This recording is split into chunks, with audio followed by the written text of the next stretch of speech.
नमस्कार दोस्तों, आपके अपने YouTube channel base of educational Mantra में आप सभी का स्वागत है। तो दोस्तों हम कर रहे हैं एनसीईआरटी की सीरीज कर रहे हैं जो पेपर 2 के लिए, ठीक है। आप सभी जानते हैं कि सीटेट यानी कि पेपर 2 के लिए 6 to 8 की एनसीईआरटी की किताबों से क्वेश्चन पूछे जाते हैं। अगर आपने उसको पढ़ा है तो रिवीजन जरूर करेंगे, ठीक है। तो ये एनसीईआरटी के क्वेश्चन को हम यहाँ पर कर रहे हैं फास्ट रिवीजन के तौर पर। तो जियोग्राफी और हिस्ट्री के क्वेश्चन को हमने ऑलरेडी कंप्लीट करवा दिया है। तो आज जो हम करने वाले हैं सामाजिक और राजनीति यानी कि पॉलिटिकल के क्वेश्चन को, ठीक है। तो ये 6 to 8 के एनसीईआरटी है। तो चलिए शुरू करते हैं।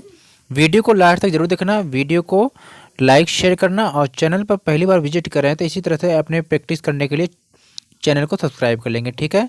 चलिए चलते हैं। देखिए प्यारे दोस्तों, यहाँ पर क्या कहा जा रहा है आपसे कि लद्दाख से संबंधित निम्नलिखित में से, देखिए यहाँ पर क्या कहा जा रहा है कि लद्दाख से संबंधित निम्नलिखित कथनों पर विचार कीजिए, ठीक है।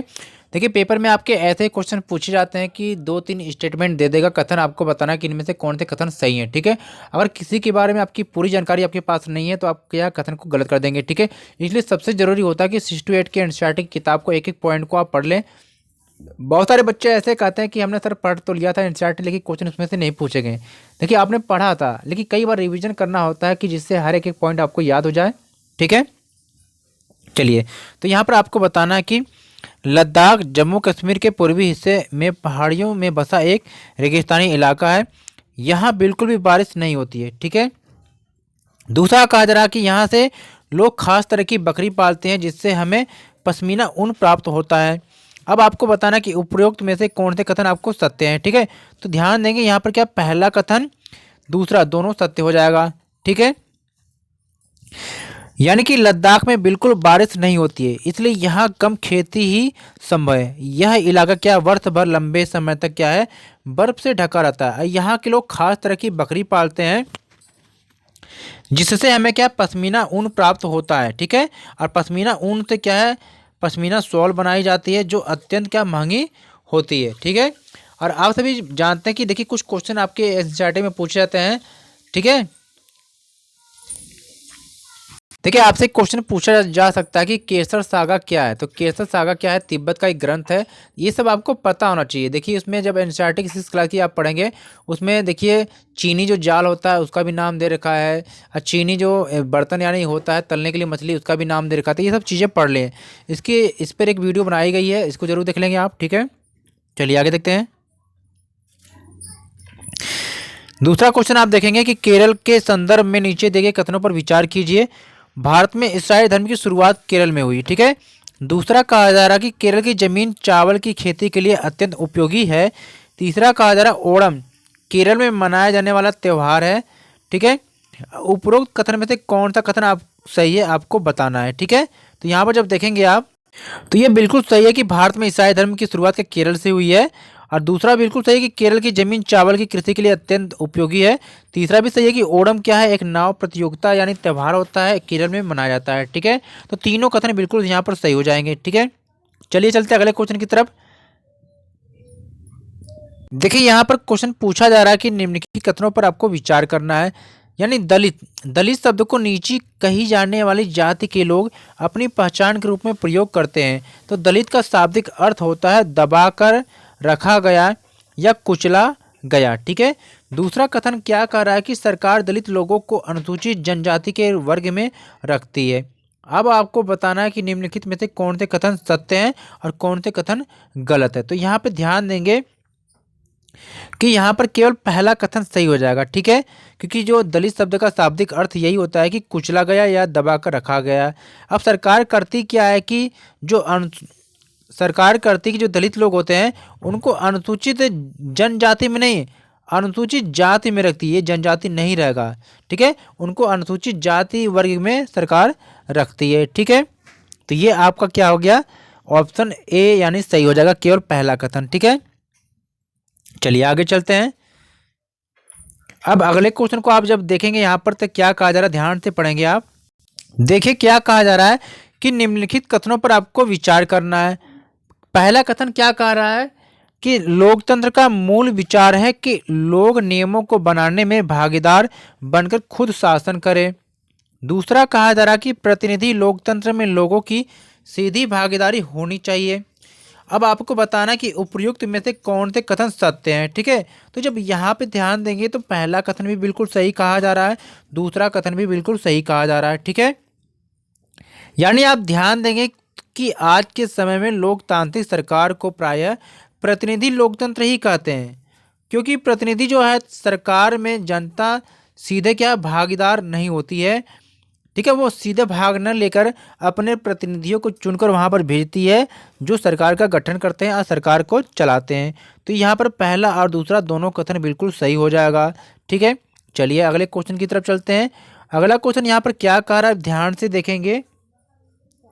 निम्नलिखित कथनों पर विचार करना है। ठीक है, अब देखो यहाँ पर आपको बताना है कि यंग इंडिया गांधी जी, ठीक है, सफ्रेज मूवमेंट, वोट देने का अधिकार, इंग्लैंड में औरतों को वोट देने का अधिकार 1920 में।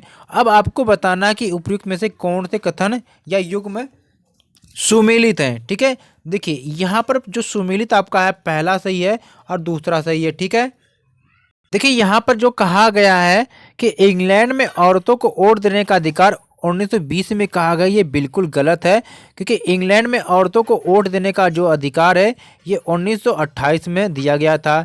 और जो बात होती कि 1920 जो है यह कहाँ पर दिया गया था, तो यह अमेरिका में, यानी अमेरिका में जो महिलाओं को वोट देने का जो अधिकार है वो 1920 में दिया गया था। ठीक है, तो यहाँ पर आप इसको ध्यान देंगे। चलिए आगे चलते हैं अगले क्वेश्चन की तरफ। ठीक है, अब अगला क्वेश्चन यहाँ पर है, क्या कह रहा है, ध्यान से देखेंगे। निम्नलिखित कथनों पर आपको विचार करना। ठीक है, पहला है कि अफ्रीकी राष्ट्रीय कांग्रेस के नेता नेल्सन मंडेला ने रंग भेद के खिलाफ बहुत लंबा संघर्ष किया। दूसरा कहा जा रहा कि अफ्रीका में 1922 में रंग भेद की नीति को खत्म किया जा सका। अब उपयुक्त में से कौन सा कथन सत्य नहीं आपको बताना। देखिए आपको गलत कथन बताना है, तो यहाँ पर दूसरा कथन बिल्कुल सही हो जाएगा कि दूसरा कथन गलत है और पहला वाला सही है। ठीक है, अब आप ध्यान देंगे कि यहाँ पर दूसरा कथन गलत क्यों हो गया, क्योंकि यहाँ पर जो 1922 दे रखा है ना, तो ये 1922 ना, सॉरी 1992 ना होकर ये 1994 में क्या हुआ था कि रंग भेद की नीति को खत्म किया गया था, इसलिए ये कथन गलत हो गया। ठीक है, इसको भी आप ध्यान देंगे। ठीक है, चलिए अगले क्वेश्चन की तरफ चलते हैं। अगला क्वेश्चन क्या कहा जा रहा है, ध्यान से पढ़ेंगे कि निम्नलिखित कथनों पर विचार करना है आपको। ठीक है, तो पहला है कि कर्नाटक का कृष्णा राजा सागर बांध बेंगलुरु शहर की ज़रूरतों को पूरा करने के साथ कई जिलों में सिंचाई के काम में भी आता है। ठीक है, दूसरा कहा जा रहा है कि तमिलनाडु का मेटूर बांध, ठीक है, कावेरी नदी पर बना है, जो तमिलनाडु के डेल्टाई क्षेत्र में सिंचाई के काम आता है। ठीक है, अब उपयुक्त में से कौन से कथन सत्य है ये आपको बताना है। ठीक है, देखिए अब बात होती है कथन की कौन सी कथन सत्य है, तो यहाँ पर पहला कथन और दूसरा कथन बिल्कुल सही हो जाएगा, क्योंकि कर्नाटक व तमिलनाडु के क्रमशः कृष्णा सागर, राज सागर बांध व मेट्टूर बांध कावेरी नदी पर बने हैं। दोनों राज्यों में कावेरी नदी के जल बंटवारे को लेकर क्या है, विवाद होते रहते हैं। ठीक है, चलिए आगे चलते हैं अगले क्वेश्चन की तरफ। तो अगला क्वेश्चन यहाँ पर क्या कहा जा रहा है, ध्यान से देखेंगे कि निम्नलिखित कथनों पर विचार करना। ठीक है, ग्राम सभा एक पंचायत के सभी वयस्क सदस्यों से मिलकर बनी होती है, जिसमें सिर्फ एक गांव या एक से ज़्यादा गांव शामिल है, ये ज़्यादा कर लीजिए। ठीक है, शामिल हो सकते हैं। दूसरा कथन कहा जा रहा है कि गांव के व्यक्ति जो 18 वर्ष या उससे अधिक के हो या उन्हें वोट देने का अधिकार प्राप्त हो, वह ग्राम सभा का सदस्य होता है। ठीक है, अब देखिए अब आपको क्या बताना कि उपरोक्त में से कौन सा कथन असत्य, यानी कौन सा कथन गलत है वो आपको बताना है। तो ये जो कथन बिल्कुल दोनों सही हो रहा है, लेकिन आपको बताना है गलत कथन। तो इसलिए अब गलत कथन में के लिए आपको क्या ऑप्शन डी सही करना पड़ेगा, क्योंकि न तो एक है न ही दूसरा है। ठीक है, चलिए आगे चलते हैं। नेक्स्ट क्वेश्चन यहाँ पर देखेंगे कि निम्नलिखित कथनों पर आपको क्या विचार करना है। ठीक है, निम्नलिखित कथनों पर विचार करना है। क्या कहा जा रहा है, पहला कथन है कि सरकार द्वारा ग्राम पंचायत का सचिव नियुक्त किया जाता है, जो ग्राम सभा का भी सचिव होता है। दूसरा, ग्राम पंचायत कई वार्डों यानी छोटे क्षेत्रों में विभक्त होती है और प्रत्येक वार्ड अपना प्रतिनिधि चुनता है, जो वार्ड पंच के नाम से जाना जाता है। ठीक है। तीसरा कहा जा रहा है कि सचिव का कार्य ग्राम सभा एवं ग्राम पंचायत बैठक बुलाना व पंचायतों की चर्चा एवं निर्णय का रिकॉर्ड रखना होता है। ठीक है। अब उपरोक्त में से कौन सा या कौन से कथन सत्य आपको बताना है। ठीक है।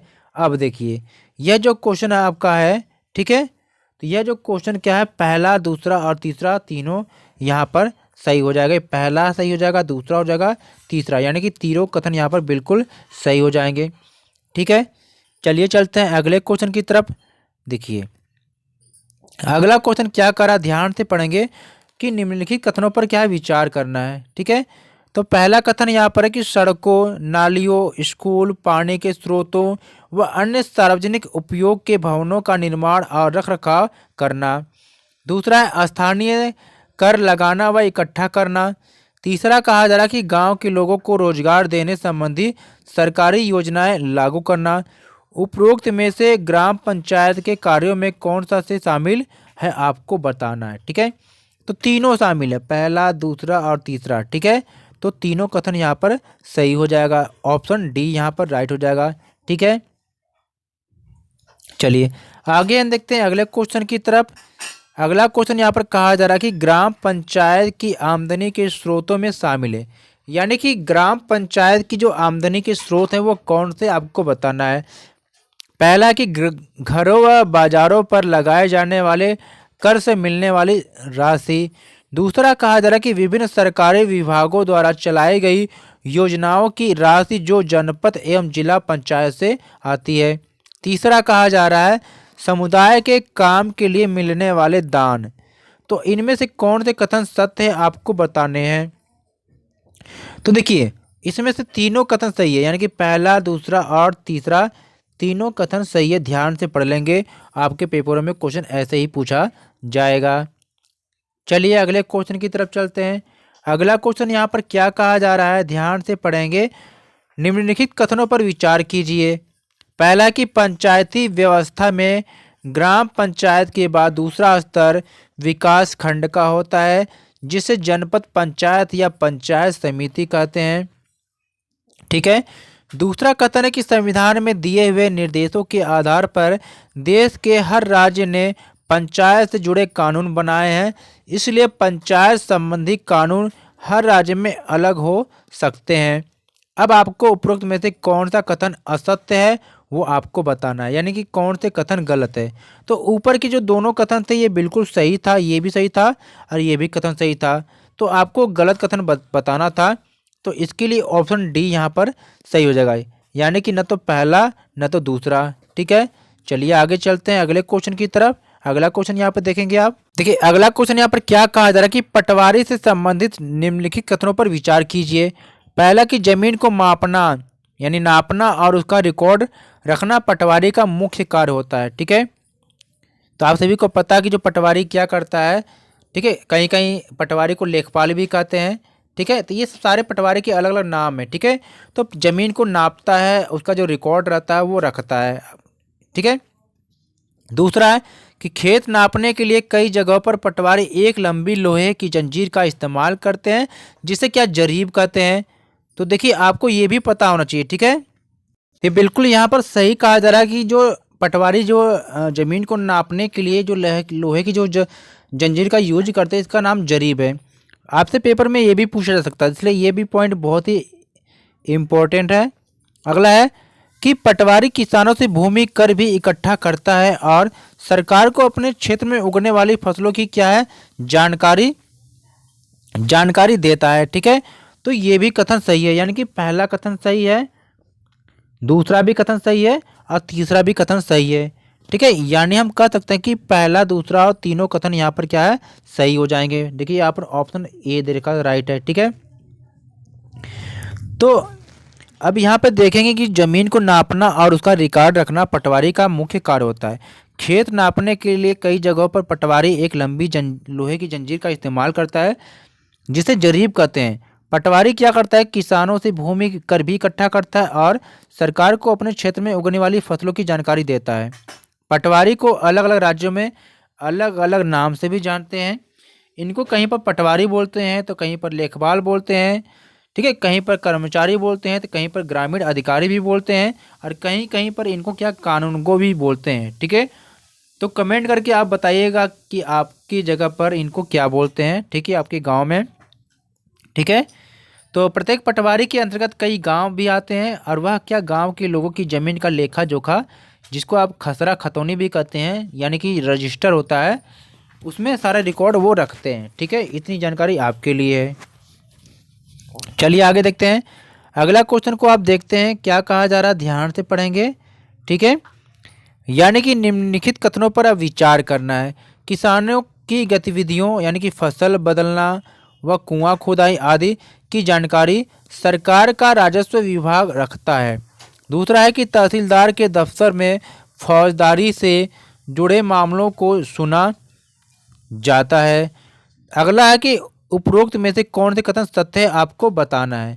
तो इसमें से केवल पहला कथन सत्य है। ठीक है, क्योंकि तहसीलदार के दफ्तर में जमीन से जुड़े विवादों को सुना जाता है, न कि फौजदारी। ठीक है, अगला क्वेश्चन यहाँ पर है कि हिंदू उत्तराधिकार संशोधन अधिनियम 2005 के संदर्भ में निम्नलिखित कथनों पर विचार कीजिए।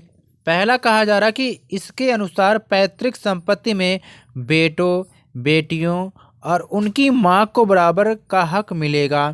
ठीक है, दूसरा कहा जा रहा है कि इस कानून को भिन्न भिन्न राज्यों ने अपने यहाँ के नियमों के अनुसार अपनाया है। अब उपरोक्त में से कौन से कथन सत्य नहीं है, आपको बताना है। देखो यहाँ पर पूछा सत्य नहीं, यानी कि गलत कथन बताना आपको है।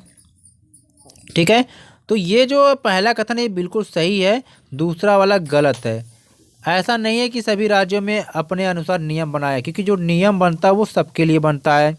ठीक है, यानी हिंदू उत्तराधिकार संशोधन अधिनियम जो 2005 में लाया गया था, इसके अनुसार पैतृक संपत्ति में यानी कि पिता की संपत्ति में बेटों बेटियों व उनकी मां को क्या बराबर का हक मिला हुआ है, और इस कानून को सभी राज्यों व केंद्र शासित प्रदेशों में समान रूप से लागू किया गया है। इसलिए पहला जो कथन है बिल्कुल सही हो जाएगा। सॉरी, ध्यान, तो यहाँ पर क्या पहला कथन सही हो जाएगा, लेकिन आपसे कथन गलत पूछा है, ये भी ध्यान रखना है। आपसे गलत कथन पूछा गया है, इसलिए ये वाला सही हो जाएगा। ठीक है, क्योंकि गलत कथन है, ये सही था। ठीक है, आपसे गलत कथन पूछा गया, इसलिए ऑप्शन 2 सही हो जाएगा। चलिए आगे चलते हैं, अगले क्वेश्चन की तरफ चलते हैं। अगला क्वेश्चन यहाँ पर क्या कहा जा रहा है कि निम्नलिखित में से निम्नलिखित कथनों पर विचार करना है। पहला कि बड़े नगरों का प्रशासन चलाने वाले संस्थान को नगर निगम कहते हैं, वह छोटे कस्बों का प्रशासन नगर पालिका चलाती है। ठीक है, तो ये बिल्कुल सही कहा जा रहा है। ठीक है, अगला है आयुक्त और प्रशासनिक कर्मचारियों की सरकार द्वारा नियुक्ति की जाती है, जबकि पार्षद क्या निर्वाचित होते हैं। बिल्कुल सही है, आपने देखा कि जो प्रशासनिक कर्मचारी होते हैं वो सरकार के द्वारा नियुक्ति होती है उनकी। ठीक है, अब बाकी जो पार्षद होते हैं निर्वाचन के द्वारा आते हैं।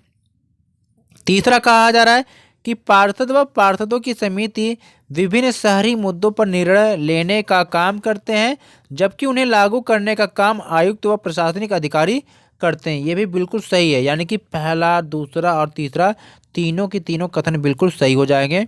इसके लिए ऑप्शन डी राइट है। ठीक है, चलिए आगे चलते हैं अगले क्वेश्चन की तरफ। अगला क्वेश्चन क्या कहा जा रहा है, ध्यान से पढ़ेंगे आप। ठीक है, कहा जा रहा है कि निम्नलिखित करों पर विचार कीजिए। निम्नलिखित करों पर विचार करें। संपत्ति कर, पानी व अन्य सुविधाओं पर कर, शिक्षा कर, मनोरंजन कर। अब आपको बताना कि उपरोक्त में से कौन से कर नगर निगम की आय के स्रोत में शामिल हैं। देखिए, अब नगर निगम की आय के स्रोत में शामिल कौन कौन से हैं। संपत्ति कर है, पानी व अन्य सुविधाओं पर कर है, शिक्षा कर है, मनोरंजन कर, यानी कि उपयुक्त सभी हो जाएंगे।